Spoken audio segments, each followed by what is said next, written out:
Welcome, everybody, to another episode of Needs Some Introduction. I have Darren back again on the podcast. G'day, g'day. And today we are going to be primarily discussing the first three episodes of Andor, maybe a little bit more. I have watched a little more than the first three, but maybe we just time box it to those three, considering the pacing of the release of this show. Maybe we say that for the conversation, but it could have been a little slower. This is dense. This is dense. So this could have been a little bit slower. I probably would have preferred give us a little more breathing room for our conversation. And I really enjoyed this so far. So I'm curious. I may very well have a episode by episode breakdown that I might publish as part of our follow-up conversation next week. But for today, we'll try to cover as much as what we've watched so far. This incredibly successful, at least artistically, I think commercially, maybe not so much, but artistically, hugely successful Star Wars. One of the best, maybe if not the best thing that has come out of the Star Wars universe ever, possibly. And really fascinating series, and back for a second season. But before that, I am going to give you a rundown, Darren, of what's coming out in May, and of course the audience in general. Good. I've been waiting for this. A little May preview, and many things coming out. So just a list of things that have piqued my curiosity, and see which ones of these you're curious about yourself. We will need to talk about something after Andor wraps up, of course. And but before all of that, I talked a little bit about my trip. I was very curious, Darren, that you and your family went on a camping trip for about 10 days, I believe. And you did the whole White Lotus disconnecting your, giving your phones to an Australian. I don't know if you had an Australian Sherpa with you carrying your bag, your devices with you. But but tell me about your trip and how it went. Yeah, okay. Yeah, look, we didn't camp for a whole 10 days. The first few days we went, my parents live a couple of hours down south. So we went to reconnect with them and check it out, and kind of wean the kids off a little bit of their devices. Nice. And that worked really well. And that was over Easter. And so we did the family thing, and then did a bit of exploring of the coast around there. They live in a place that's quite near a lot of like holiday places within 45 minutes drive. So there was some cool things that we hadn't seen, free things that we hadn't seen, like there's this crazy like rock kind of inlet where the wave, but it's protected, so the waves come in and go over the rocks and then create like this natural spa, almost this natural spa bath in the ocean. And yeah, the kids were all about that. I'd seen it before, but I wanted to take them just to see how they took to it. And they just love climbing over the rocks and the cliffs. And I'm sure it's dangerous, but I just couldn't stop them doing it. And then we went proper camping, which we haven't been for about a year or so. So it was good to get back into it. And I bought some new kit. I bought a new shelter, and we went with another family.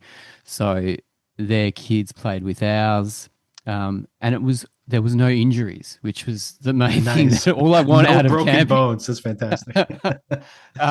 And yeah, the devices worked really well. I didn't get hounded. They met new friends, and we did have my oldest daughter. We did send her off with a phone because they were gone for most of the day. They would swim, and they would swim across the river, and then explore like this other kind of world for them where there was no buildings and nothing. It was just basically plain bush. And then they'd come back when they were hungry, and so we had a phone in case of emergency. But it was very successful. Apart from the sleeping situation, I need to upgrade my mattresses next time, because yeah, some pretty rough nights sleeping. But we got all weather as well, so hot. It was about 30 degrees in Celsius. I'm not sure what that is in Fahrenheit, but it was nice and warm. And then we got a bit of rain, a bit of wind, so it all held up pretty well. So yeah, we'll be doing it again soon, I think. Wow, that's great. I used to go camping every year. The terrain is very different here, I would assume, very forested rather than where you would probably camping. I'm curious about that. Is that considered? Would it be considered the outback, or how deep did you go into the Yeah, not outback? that far. No, we didn't go that deep. It was only a couple of hours out of the city, so Okay. definitely not. The outback, where I think of it, it's really not near the coast, or at Mhm. least it's mainly desert. If you go far up in Western Australia, then you get the desert where the desert meets the cliffs, meets the sea, and that's pretty remote. But yeah, we're not doing that just yet. That's a little aggressive, right? I would love to go I've had friends who've gone camping in the desert here in the US, and they just bring back the most incredible night shots of the sky. Mm. And I'd assume it's probably pretty similar out there as well. But I'd love to do that And sometime. just the stars. I mean, just the first night we were Yeah. out there, you actually see the stars and you see Right. the Milky Way, and it's Yeah. just such a shock because you don't see that every day. Yeah, so Yeah. it's yeah, very eye opening. Yeah, I remember going to when I was younger, going to visit my grandparents in Portugal, and they lived up in the mountains. And just because there was just no incidental light, literally seeing the Milky Way, like you described, you could actually see the shape of the Milky Way, and it was just such a shock because I grew up in a city here in the U.S. and there was no there was no sky. You can only see the a handful of stars and the moon, and seeing just those thousands, millions of stars was just jaw dropping. And even there where they live, same location now, when I go and visit, it's still not the same sky anymore because there's so much more light and light pollution in general. So Mm. need to get away from it all again. My daughter's maybe a little bit older, but I very much am looking forward to that. I used to go camping every year to kind of get away from it and have no devices and write, oftentimes just to, you know, I would be able to write when I was able to be bored, which is so hard. I was telling my wife Yes. this, that in the olden days, I used to be able to be creative because I would get bored and then I wanted to be creative. But now, because of our phones, it's impossible to ever be bored. So you can't really Mm. have downtime to contemplate, unfortunately. Yeah, I just enjoyed reading and just having the time to Yes, read. I love that Yeah, too. which Hmm. Yeah, was very relaxing. Yeah. especially when I'm away from it all. All right, let's kick things off Oof. with our preview of things that are coming.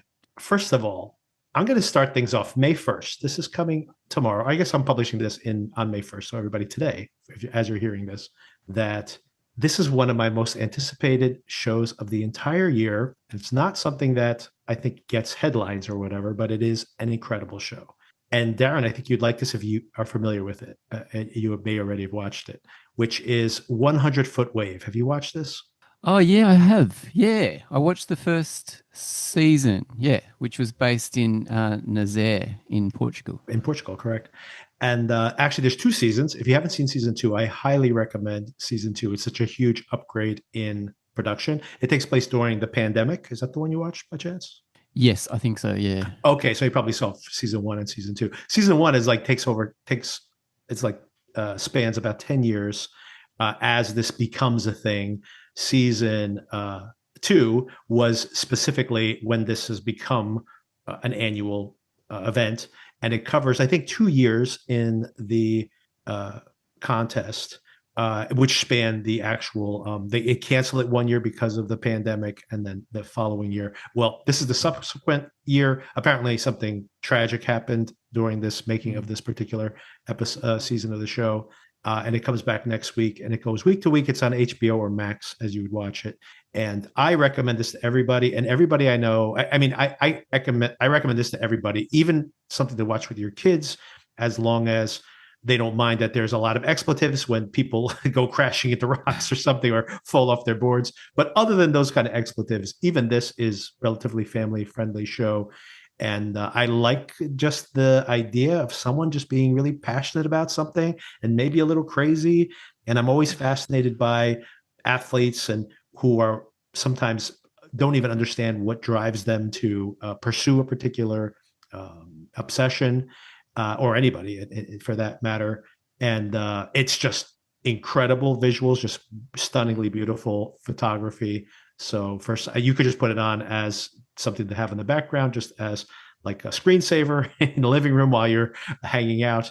But I do recommend you check it out because these are really compelling characters as well in the show. So that comes back today or tomorrow as you're hearing this. Yeah, that's cool. Yeah. As you know, I surf, but that level of of athleticism, and they do toe surfing as well. So Hmm. they have to get the speed up behind these skis to catch these waves, and it's a level of technological innovation as well as the athleticism, and it's only a very select few guys that can do it, and you really have to specialize in that. Yeah, I just like procedural stuff in general, even documentaries, and I just love the idea that these people are literally, well, I mean, they still are, but explicitly taking their lives in their hands in that first season, and how you see that they get better at it, and the technology evolves, and now it's really fascinating just to see that that once people Mm. all kind of coalesce on something, that they can fix it to a large extent. But like I said, I think something really catastrophic happens this particular season, so they didn't work out all the kinks apparently. Also, tomorrow, this is something that Sona's very much looking forward to. It's the Four Seasons. This comes from Tina Fey and a lot of the uh, behind the scenes talent from 30 Rock and an all star cast. And this is the story based on an old Alan Alda movie from 1981, believe it or not, that I kind of remember vaguely from when I was very young, but I don't think I've ever seen the movie. But it's an interesting premise. It is about six people, three couples who, over the course of 4 seasons, they go on 4 trips together, and you see them spend this year together. And one of the couples is falling apart. Their relationship is ending, and how it has this ripple effect on everybody else's relationships as well. So it's a comedy, but it's a dramedy, and very talented cast and writing behind the scenes as well. So I'm very curious about this. I will probably watch it because Sona is very excited about watching this. She likes all this interpersonal dynamic type story. So I'll be watching this, and we'll probably be covering it here in the podcast. Yeah, cool. Well, I like people going on holidays. It seems a bit White Lotusy, so yeah, that Exactly. sounds cool. Right there. Exactly. I think it dovetails with a lot of things we've touched on here already.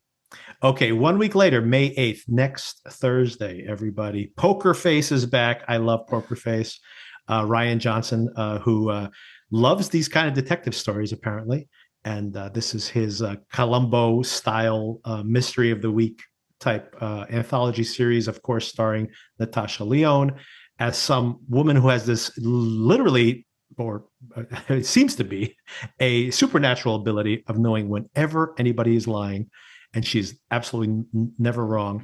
And how she just keeps picking at it when someone lies to her, and inevitably she keeps unraveling these murders wherever, any town this woman rolls into. Apparently, someone's been murdered. So, and she's on the run from the mob, and it's a very entertaining season one, a huge hit for Peacock, the first actual hit they ever had on that. And Peacock's become much more popular after the Olympics and after some recent hits like Dave the Jackal, which is now their most popular series.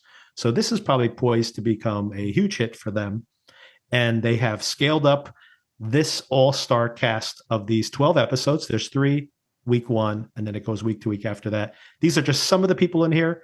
Taylor Schilling, a little bit of a Orange is the New Black uh, re-team up here. Cynthia Erivo, Katie Holmes, Kamel Nanjiani, not John Nanjiani, Haley Joel Osment, Rhea Perlman, Carol Kane, BJ Novak, Aquafina, John Cho, Giancarlo Esposito, Melanie Linsky, Margot Martindale, Justin Theroux, Sam Richardson. I mean, John Mulaney. I'm just reading off names here. David Allen Greer, Method Man. That is Yeah, huge. just huge. Like basically just an all-star cast. So I mean, they already had a lot of, they'd have like one famous person each episode last year. Now it's just all-star cast from beginning to end. So I'm very much looking forward to this. I found season 1 very entertaining, and curious to see this one as well. Sorry to say I've never seen it, but You never you make have? it a Oh, compelling case. you No. should check it out. I think if you like Monk, and you like Psych, and you like Columbo, of course, if you like the quirky detective that always gets his man or woman at the end of the episode, you'll like this. It's a really good example of it, and very funny. Like Ryan Johnson writing most of the scripts, not all of them, but most of them. Very funny situations that she's in every week, and getting herself into trouble and out of trouble. A lot of fun. Yeah, unlike Yeah, she's well, I not think a he's as a, brilliant. He's very different the way he does things. And he does do a Star Wars film, but yeah. oh yeah, well, let's not talk about that one. I actually really like that one. I But did okay. too. I know it's so controversial, but although I have significant problems with it as well. But I thought at its best, it's really good. May 13th, very curious for this one on Netflix, a show that I just saw the trailer for. It does not seem to be what they described it as, but still curious to check it out. It's an anthology series from the comedian and podcaster John Segundo, I think his name is, that it is a combination of Black Mirror and improv comedy. So these are improv comedians that have a situation that they are enacting, and then they shape it into an episode of television. So I'm very curious for this experiment of it, and of course, a big fan of Black Mirror. You know, I'm more interested in the tagline than to see if they're actually successful at it or not. But we're curious to see that one.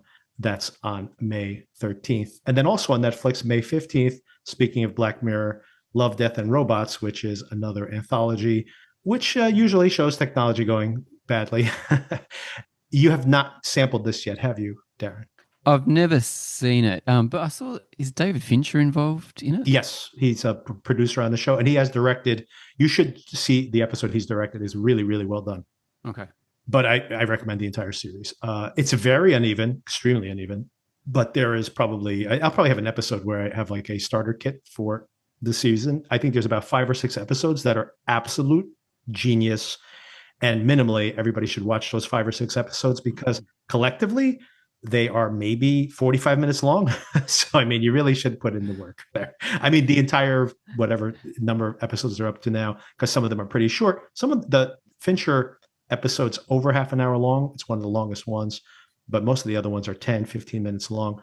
I think the entire season, if you wanted to watch everything up until this current season, would take you a little over 2 hours. So it's, you know, just suck it up and watch it. But it's very uneven. Like I told you, very uneven. But at its best, it's genius. Same day, May 15th. Have you seen this? They just dropped a full trailer for it. It's Duster from J.J. Abrams. Crow created the show with LaToya Morgan, who's one of the main writers on Shameless. And this is starring Josh Holloway, reunited with J.J. Abrams from Lost, from probably for the first time, I believe. And this is a new Max crime drama where he's a driver. It's one of these sun-baked noirs. It's, you know, rather than being a dark noir, it's a very sunny noir. But he's a driver, and he's involved in some criminal element. And it's set in like the 70s, I believe. So it is very much Drive, kind of like. Oh, yeah, that was Gosling, wasn't it? Right. That kind of throwback to desert noir. Although this seems to be a little more lighthearted, but definitely has its darkness to it as well. So I personally like this genre a lot. So I'm very curious to see what they come up with here. Yeah, never even heard of it. So I'll check that out. That's a new one for you to investigate. And like I said, I think they just dropped the trailer, the full trailer for it. They've been teasing it when I'm watching other HBO shows like during The White Lotus. But I think they had their first full trailer today. So check it out and see if you're curious about that one. Just 2 weeks away for that one. I think that's going to be one of the bigger shows of the summer, just with the, you know, the Abrams connection and all. On May 16th, Murderbot. Have you seen the trailer for this? Oh, I love this trailer. Yeah. I think Apple showed me this trailer. I don't know what the show is going to be, but the trailer is really enjoyable. And it looks like it's got a good blend of comedy and sci-fi. This is from the Weiss brothers, Chris and Paul Weiss, who did American Pie, of course, but they've done a lot of science fiction. They've done a lot of other things since then, but just to name something, they're probably their most famous. And I think one of them co-wrote Rogue One, or he did one of the Star Wars films. I forget which one, but yes, it might have been Rogue One. You may be right. And features David Desmalchin, which of course had a breakout last year with Late Night with the Devil, right? It's terrific. And of course, this stars Alexander Skarsgård, another really fun lead character here. This is kind of like a RoboCop type story, which I love RoboCop, by the way, the original, not the remake. I have to say that the one thing that is a little off for me on this is usually when something's set like in the far future, like very sci-fi, rather than being more contemporary, like kind of like I'm more Black Mirror, let's say, that is like kind of an alternate present than I am like a real outlandish future. But still, I'm definitely going to check this one out. And if this is good, Darren, this might be our week to week once Andor wraps up. Yeah, it looks like it could go either way. I really like the trailer. Exactly. Yeah. Which is my experience with Sci-Fi and Apple TV. Could go either way. It's kind of how it's gone. We'll see. We'll see how those first couple episodes feel.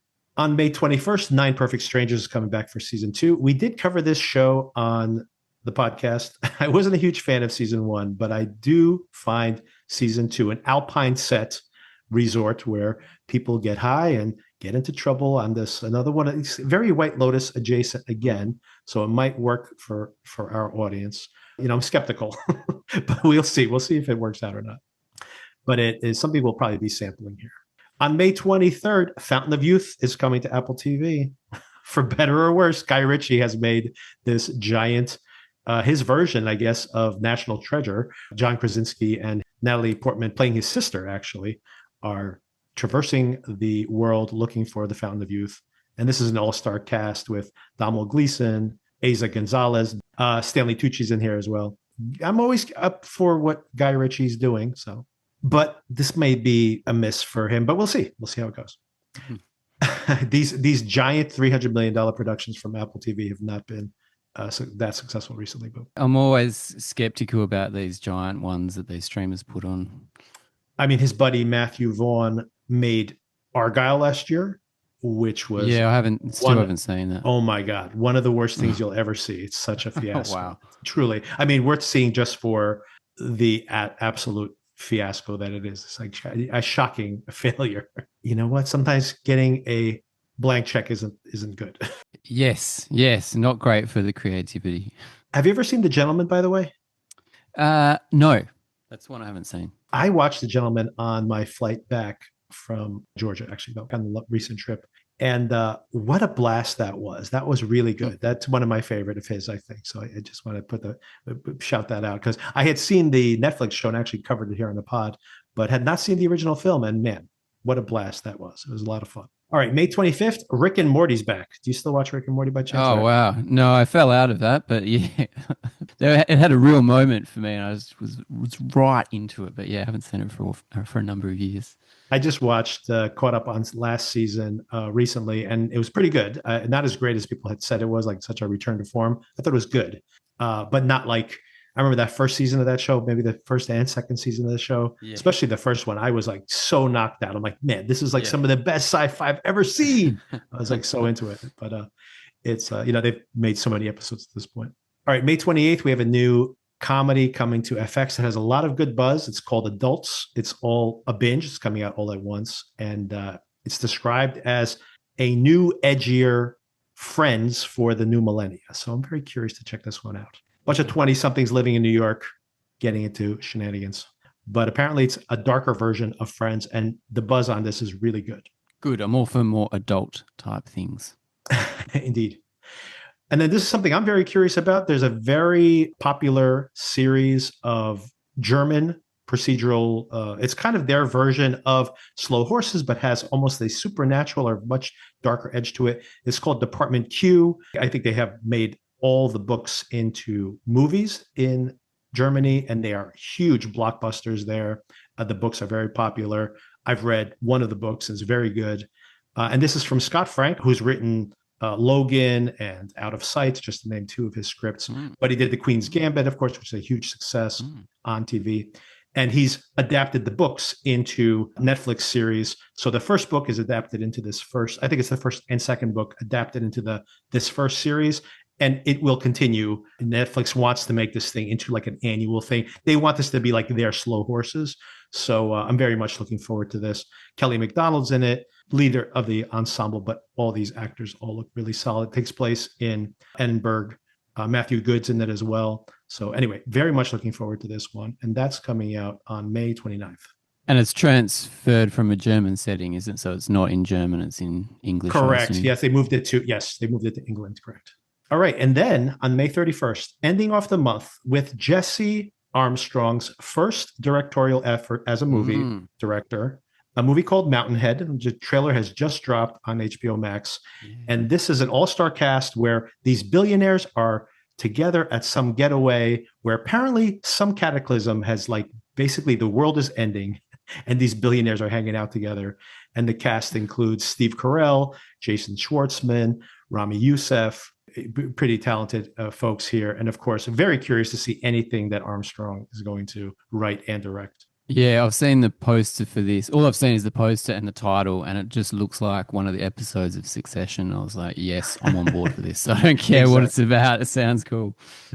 I worry that it may not live up to the hype, but I mean, Yeah, obviously, I'm going to watch it no matter what. It's yeah. called Mountainhead, and that's May 31st. So that's the month. Some movies to shout out here as well. Another Simple Favor. Anybody who liked Simple Favor, I did like it, but I was talking to Sona about it recently. Can't remember anything that happened in that movie. They've made a No, sequel don't to know what it, that is. and that's coming out on Prime Video. The Brutalist is coming to HBO on May Mm. 16th. If anybody hasn't seen that. And since you're watching at home, you could fast forward through the half-hour intermission, save yourself some time.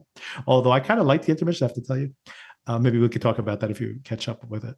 And one more thing: have you watched these Fear Street films on Netflix by chance? I have not, no. I tried to watch the first one. I could not get into it, but I know a lot of people loved the series. I could not get into it. Kind of curious for this new one, Fear Street Prom Queen. So apparently a prom set. And I think this is going to continue to be a thing on Netflix where they take another subgenre of horror and they make their own version of it. And like I said, it didn't really work for me, but I know people like that. So just letting everybody know. There's a new movie coming out May 23rd. So yeah, that's the month. Pretty packed. Yeah, huge. No, there's some interesting things in there, but yeah, hopefully I can keep up with it all. I'm still looking for, I got to tell you, even with all the things there, the Department Q is probably the thing am most curious to see as a series. And Mm. it's a binge, so it's hard to find something that goes week to week. Maybe Murderbot, maybe. I Mm. don't know. We'll have to feel all that out. Yeah, it's interesting you say that because I mean the way that Andor is released, Yeah, I remember you telling me about last season and how you said that it's in 3 episode chunks, and I yeah, never watched it like that. I watched it week to week and I loved right. it. But the way that it's released is very different, and then it's 3 episode chunks.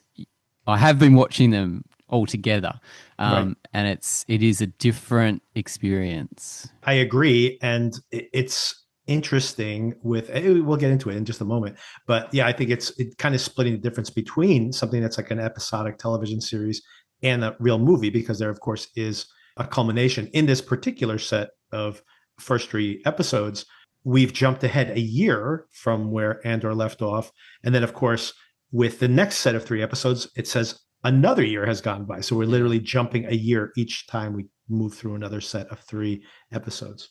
So you were very excited about watching Andor. You wanted to discuss this on the podcast. I also a big fan, but I'm just curious as to why Andor worked so much for you and like what your relationship with it.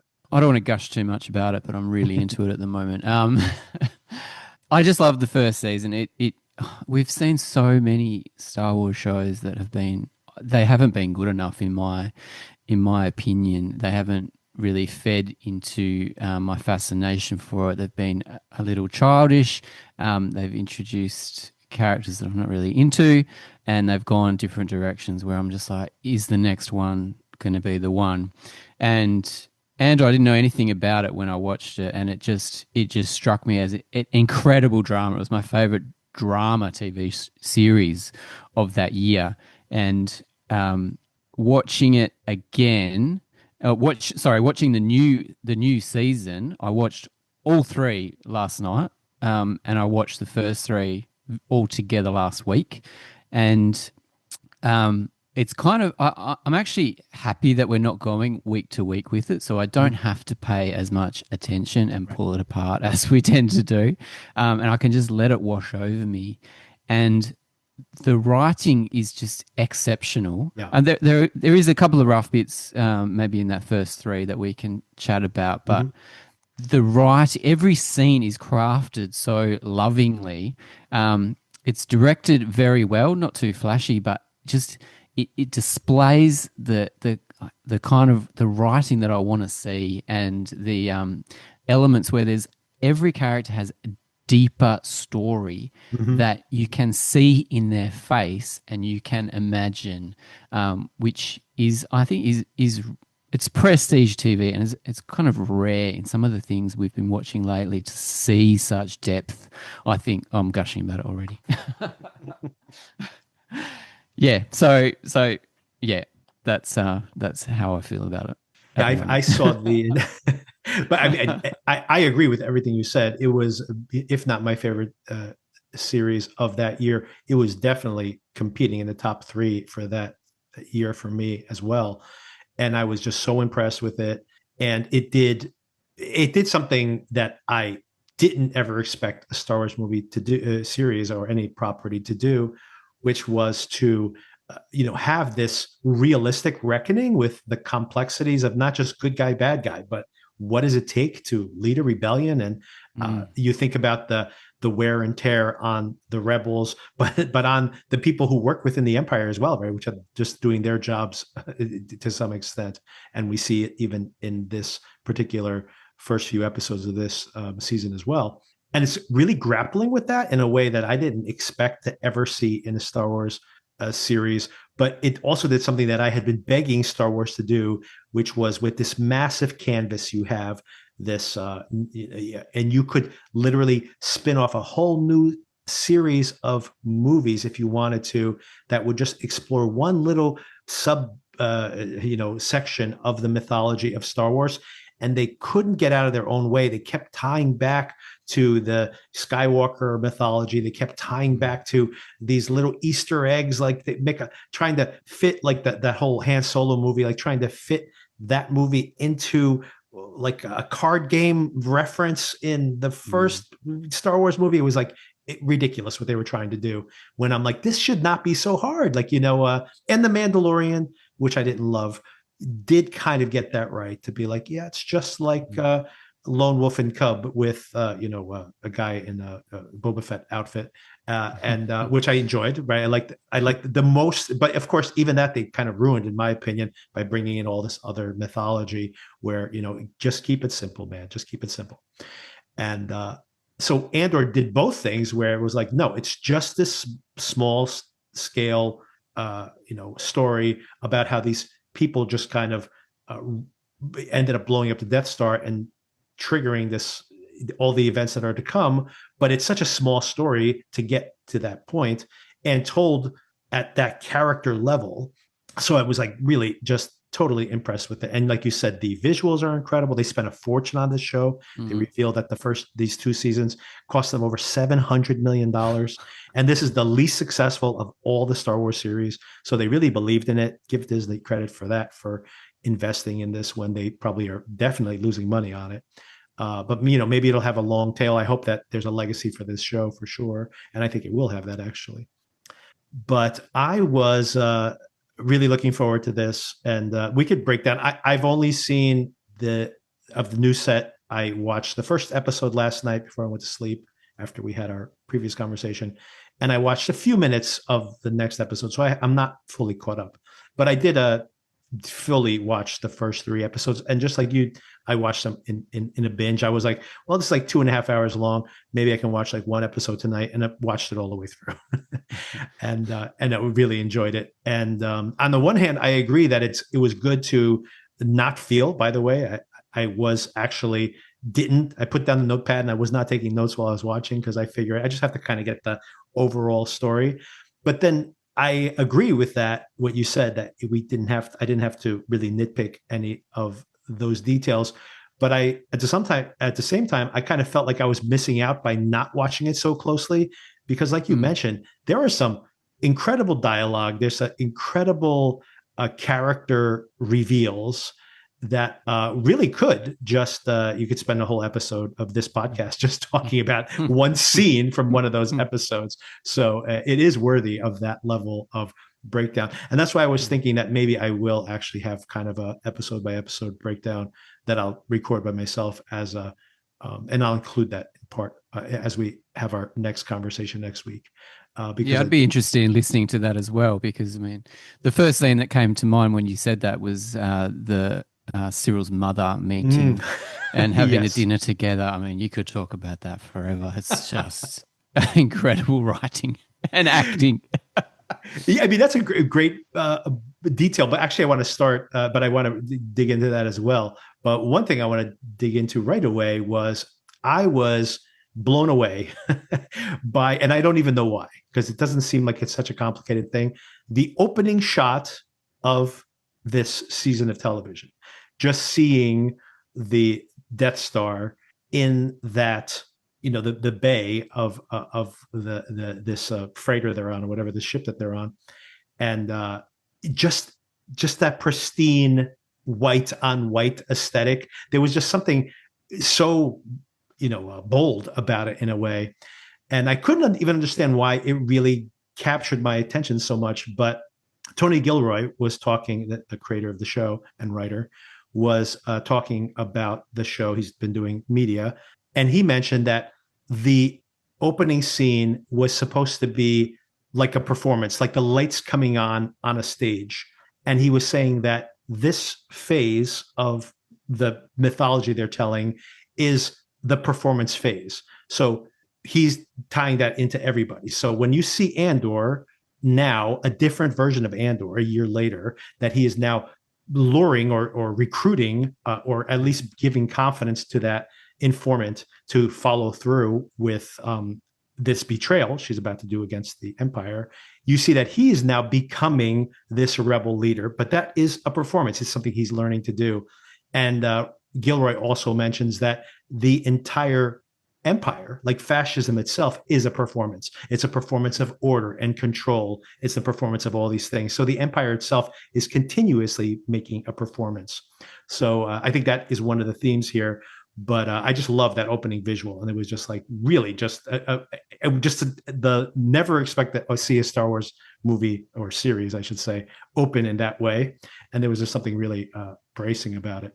Yeah, I've heard only a couple of his interviews, and he gets very excited talking about it, which is really exciting to hear the Right. writer talk about that. And just I hadn't heard him say that, but just the depth of the way that they think about it, it just adds so much to it. And yeah, I can see how Andor is performing these different roles in the show for sure. Yeah, he's a star, a great actor. I haven't seen him in Yeah. many things apart from he goes back to Itumama. that E2 Mama, which Right. I love that movie. I've seen it so many times. Yeah, I can't stop thinking about him in that. Yeah, I honestly have barely seen him in anything between that and Rogue One. So I'm glad that he's still working. And Andor made him work for a couple more years at least. So I'm Yeah. sure he'll get more work from this.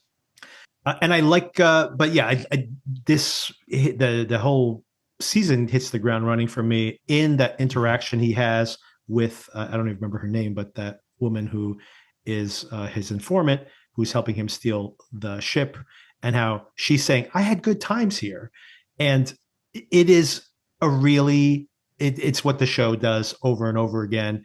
It's humanizing these Mhm. characters that, like, this woman works for the Empire. So when they blew up the Death Star, like that was the joke of, you've probably heard this joke before, where it's like, when they blew up the Death Star, which was not fully operational, you killed a few generals and then like thousands of maintenance workers and construction workers who were finishing construction on the Death Star, who just worked there. But it's Yeah, like, it's like the Kevin Smith thing, isn't it? Yeah. right, The exactly. clerks thing. And we'll never see her again, Right, really, exactly. in the series. But you could tell her depth of feeling and how important she is to her story. And in Right. just a few short uh, back and forths, you can feel in the way that she doesn't want to look at him because she's told that's what you shouldn't do, and then he's like, no, no, you've got to be feeling this. You've got to have the heart in this. And Mm-hmm. yeah, Yeah. it's just so exciting to see characters like this.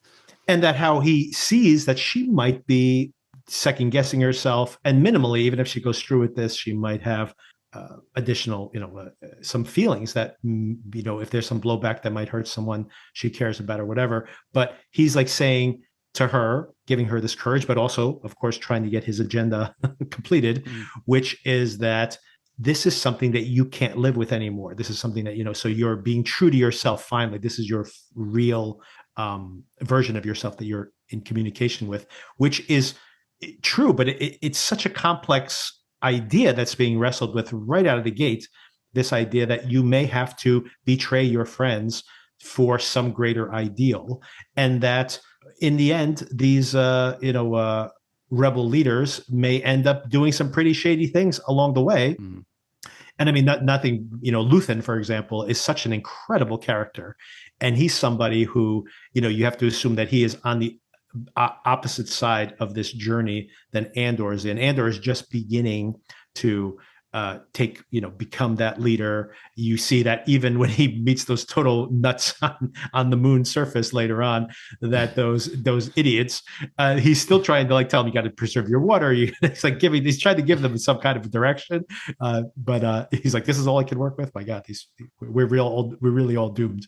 But you see that's the one side he's on, but now you see Luthen on the other end of that, where he is now completely covert. He's continuously code switching, and not only that, he is as ruthless as the Empire is at this point, right? He is just he knows that he's not going to. He's probably showing any kind of mercy in the past may very well have bit him in the ass afterwards. So he may have just come around to the realization that he needs to be as ruthless as the Empire is. And you see some of that here again in this particular set of episodes. Yeah, absolutely. And when Andor is giving that lady a pep talk, it's almost like he's giving it to himself as right. well. Absolutely. So he's acting like Yes. he's a leader to become a leader, and it works. And yeah, oh my God, I love Luthen, and he is becoming a little bit of the light and dark. The dark is starting to show in this series of him, and how Andor doesn't understand the whole implications of what Luthen is taking on. The probably the weakest of these three episodes, but still very entertaining, was this mostly what you saw in episode 2, where he's returned to that moon to meet up with the pilot. After, by the way, after a crash course, literal crash course in flying that fighter, which he was not trained for. I'm not trained for this ship. And, he does pretty well.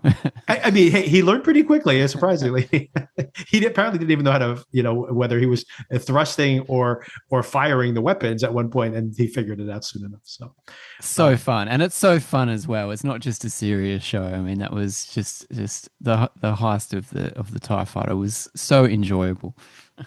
That is something that's really amazing to me about pulling off these life and death situations, but then of course the very entertaining and even slapstick escape with the TIE fighter, but then, and I should say the TIE fighter, but then of course him landing on the planet, and they have these guys have killed his contact. But of course, all the comedy of these dum-dums running around, getting into their own infighting rather than focusing on surviving the night. I do want to learn the rules of that rock, paper, scissors that they were playing, that cross. Yeah. But and he, of course, uses that as a way to escape. For me, that's probably the weakest element of this set of three, but still very entertaining, by the way. Yeah, same. It just it felt like it went on a bit too long, his situation, and I've talked to a couple of people about it, and they've said a similar thing. But that's, for me, that's the only weak point of this whole set of episodes, and it's fine. It maybe have gone on a few minutes too long, but he's out of there now. And that's why I was saying that this show, very interestingly, that actually is like a movie, like the arc of a movie and a series, in that very way, that in this episode, that if this wasn't television, there's no way that you would try to frame a whole episode around what happens on the moon. That would just be like one relatively short vignette where they would cut away from, and you'd get what you needed from there and then move on. But they built it out into an entire episode of TV. And then, of course, this blend of tones that somehow the show is able to manage. You have the real threat to Bix on, the sexual threat that she has. Another thing that I kind of rare to see in Star Wars film, for sure, any Star Wars property, and how she's coping and waiting for Andor to return. And of course, the sacrifices that are made there by some of these rebels as well. But then, it was shocking. Yeah. And it was shocking to see how far they would go, and I wondered how they would present it. And I thought they did it really well. I mean, it was scary. I was and I was on the edge of my seat seeing what was happening to her, and the actor that played the perpetrator. He was the way that he switches from charming to an absolute villain was perfect, and I think the actors, yeah, did it really well and showed respect to the situation, which is shocking to see in a Star Wars film.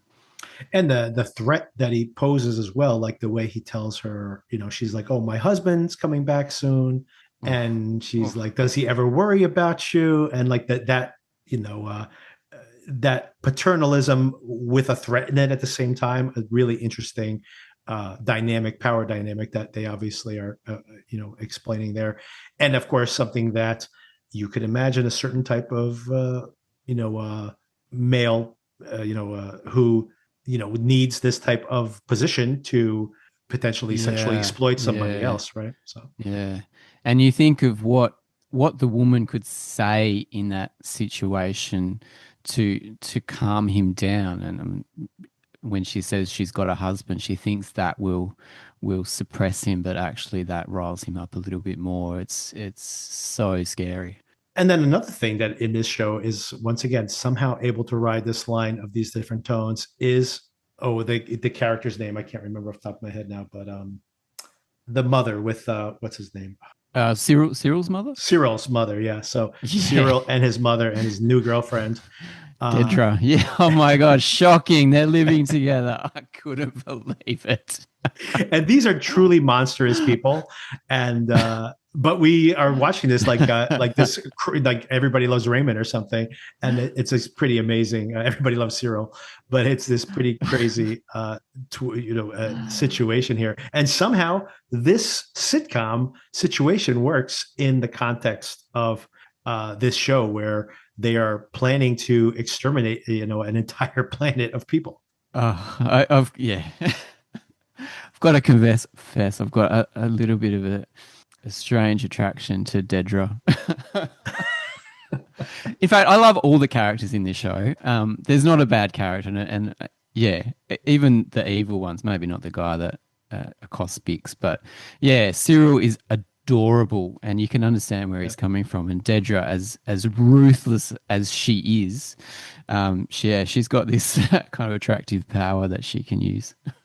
Do you think Cyril is going to have a turn here to the light side?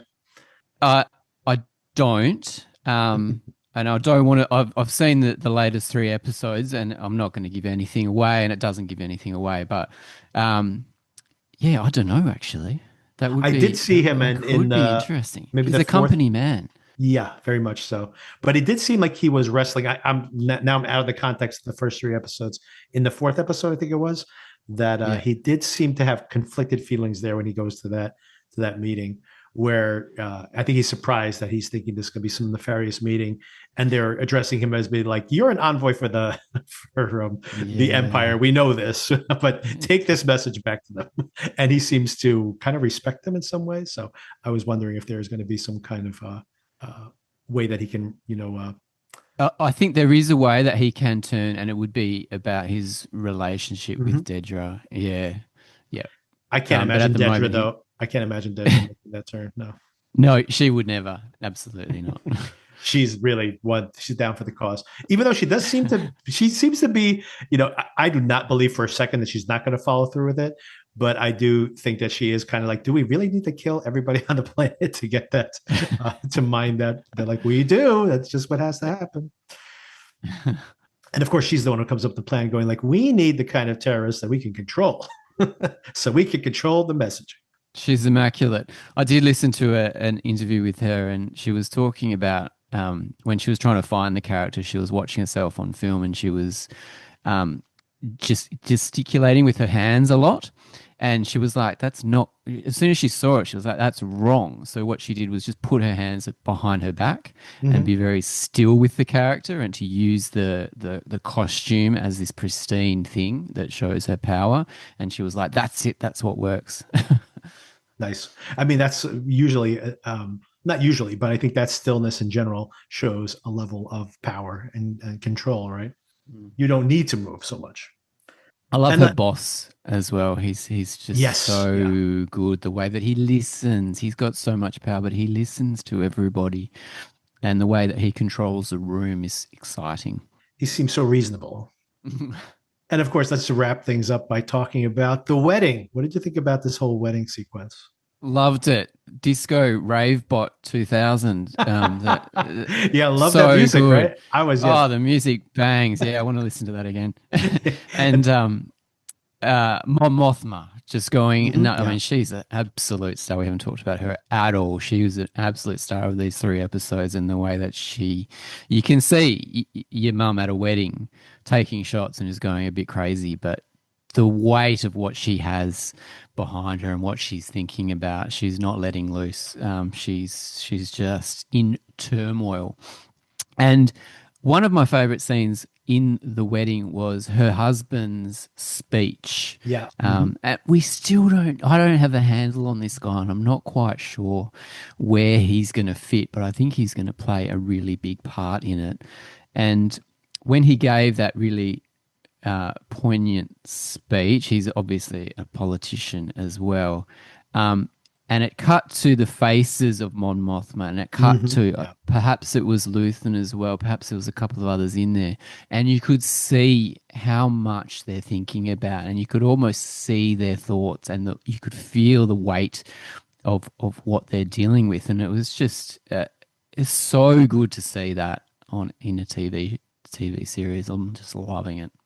That's what I think what elevates Andor so much. You can imagine that you have this duality of this illusion of control and the empire with its pristine fascistic iconography and suits and shiny surfaces, and that being a lie and dismantling that, which of course is what's in the original mythology to start with, and then you counterpoint that to these dodo birds on the surface of the planet who have like no leadership, and they're like, man, how are these people ever going to win? And that somehow that they're going to eventually get their acts together and be able to defeat the empire. And of course that's what you expect from this. What I think elevates the show is when you see the elites who are funding this rebellion, who are endangering themselves, who have this stress on them, and that the show has this empathy towards her as well, for example, Mm. and how she needs to keep this facade going. She needs to be the money she has. She is, in a lot of ways, you could look at her as someone who's luxuriating in all this wealth while people are dying, but she's putting herself at risk when she could just be laying back and enjoying her wealth, and Mm. instead she's endangering herself and has to keep, again, this idea of performance. She has to keep this performance going all the time, and it's really starting to break her. And I think that speech that her husband gives is so fascinating because it speaks to all of that, the performance that she's giving, but also that his particular life hasn't been exactly what he's expected. It wasn't really what he signed up for. He's really like in the backseat in this relationship. Mm. And they talk about him having a gambling problem, and I guess is how he's coping with some of these issues he has. But it is just fascinating that all these characters get rounded out, and the show has the patience to show everybody's um, different agendas and their own turmoil that they're going through, that everybody is sacrificing so much to try to stand up to the power of the empire. And it's really incredible. And I love that final shot where she's basically sent her lover, her ex-lover, to be executed, and she's just saying, I don't know what you're talking about, but of course she knows exactly what he's talking about. And she's just takes another shot and dances on the dance floor to that, and that's where we end things off for those first three episodes. And it was pretty fantastic. Yeah, great. Yeah, well, we'll be interested to see if you do some breakdowns of those, because it'll be great to relive the scenes again. And I'm excited for you to finish the next three, because Yes. the way that it's like a Blade Runner spy thriller in Mm-hmm. these next three Wow. is I think you're really going to enjoy it. Oh, great! I've seen the first episode, which didn't have that Blade. I mean, I like them. It did. I did see the Blade Runner connection because they're in this dark city, so that was kind of Mm. cool. But I'm very curious to see, yeah, the setting beyond that. So yeah, I'll probably be watching that tonight. And so next week, everybody, we'll be back, and I'll be doing the breakdown. I think there's a lot more to break down in those first 6 episodes. So I'll be breaking that down, and Mm. then Darren and I will be discussing. The next 6. Oh my god, this is overwhelming. This is really It is. overwhelming. It really is. Yeah. We got to talk about 6 episodes of a show next week. So I'll finish watching this week and then catch up next week, and then same time next week, like midweek. Everybody, stay tuned. We'll have that next conversation. Awesome. Thanks so much, Victor. All right, Darren, check out 100 Foot Wave. It's coming back tomorrow. And Yes. how about the Surfer? That's coming out this weekend too. Another. Oh, really? Yeah. Another. Yeah, I did. I read a review of it. It said it was very Wake in Fright, which I'm embarrassed to say I haven't seen. No, Which see, like is a classic '70s Ozploitation. it is. We film, might have to do an Ozploitation series here on the yeah. podcast. I was yeah. I don't think I was born when they all came out, so I've got a bit of catching up to do there. But yeah, Nicolas Cage, the surfer. All right. Thanks again. I'll talk to you soon. Cheers. Bye. Bye.